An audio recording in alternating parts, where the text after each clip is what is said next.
Tragedi Gerakan 30 September menyisakan kemarahan semua pihak. Gelombang demonstrasi rakyat menuntut presiden untuk segera bertindak. Kerusuhan semakin marak, ditambah lagi kelangkaan pangan dan tingginya harga minyak. Seperti apa ya situasi dan kondisi pada saat itu?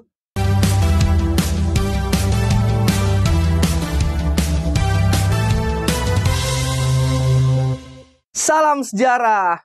Halo teman-teman, perkenalkan nama kakak, Kak Randy. Kalian pasti tahu kan siapa Soekarno? Nah, Presiden Soekarno juga dikenal dengan julukan Putra Sang Fajar. Soekarno yang lahir di waktu fajar memiliki riwayat yang sama dengan riwayat fajar. Ada kalanya dia muncul menyinari bumi, dan pada waktunya akan tenggelam, bak hilang dari bumi. Begitulah perjalanan hidup Soekarno. Dia terbit sebagai sosok proklamator Indonesia, kemudian tenggelam dan tergantikan. Sejak peristiwa 30 September, Bung Karno turun secara perlahan dari singgasananya dan berganti dengan orde yang baru. Tapi tunggu dulu nih.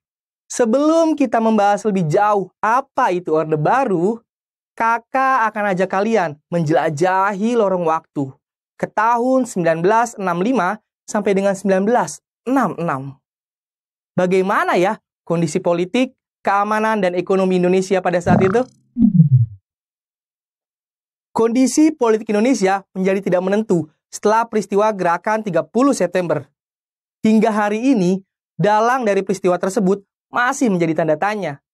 Dalam catatan sejarah Orde Baru, PKI dinyatakan terlibat dalam upaya pemberontakan.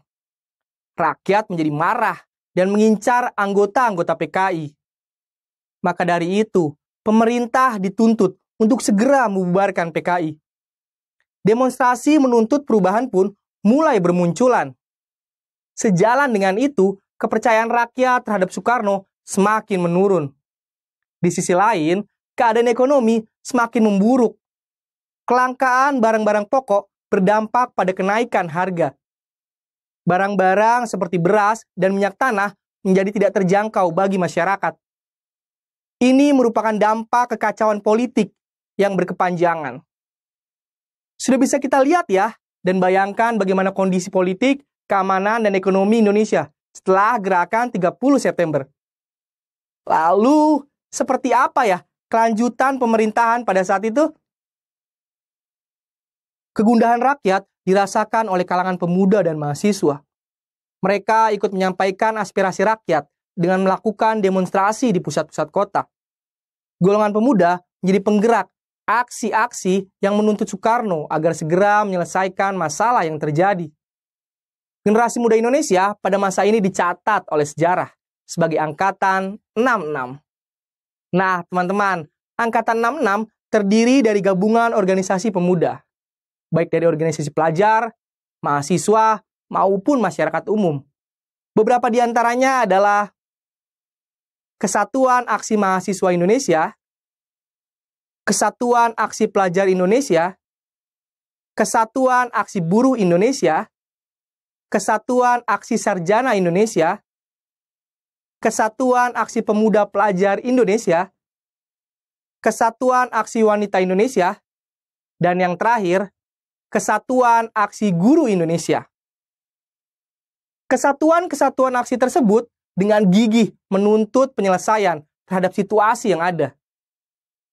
Pada 26 Oktober 1965, kelompok ini merapatkan barisan mereka dalam salah satu front, yaitu Front Pancasila. Pada 12 Januari 1966, Front Pancasila mendatangi gedung DPR GR. Mereka mengajukan 3 tuntutan rakyat atau yang kita kenal dengan sebutan Tritura. Massa demonstran memenuhi lapangan Banteng dan meneriakkan 3 poin tuntutan. Yang isinya adalah 1. Pembubaran PKI. 2. Pembersihan kabinet dari unsur-unsur PKI. 3. Penurunan harga dan perbaikan ekonomi. Pada 24 Februari 1966, terjadi demonstrasi besar-besaran di depan Istana Merdeka. bentrokan antara demonstran melawan resimen Cakrabirawa. Dalam insiden ini, seorang mahasiswa Fakultas Kedokteran UI bernama Arif Rahman Hakim tewas tertembak. 1 hari setelahnya, kami dibubarkan oleh Presiden sebagai konsekuensi atas bentrokan yang terjadi. Wah, seperti apa ya respon Presiden Soekarno menanggapi tuntutan para pemuda dan mahasiswa ini? Setelah tewasnya demonstran dalam bentrokan tersebut, kondisi Indonesia semakin mencekam. Presiden Soekarno tetap pada pendiriannya. Harus ada pengadilan terbuka dahulu untuk membongkar dalang peristiwa 30 September. Presiden Soekarno menegaskan bahwa kegaduhan politik saat ini merupakan kerikil kecil dalam perjalanan revolusi Indonesia.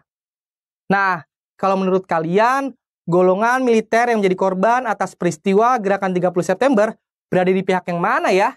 Apakah setia pada Presiden Soekarno atau berpihak pada Front Pancasila? Berikan analisis kalian ya. Sampai di sini dulu teman-teman. Sampai jumpa di video berikutnya. Bye-bye.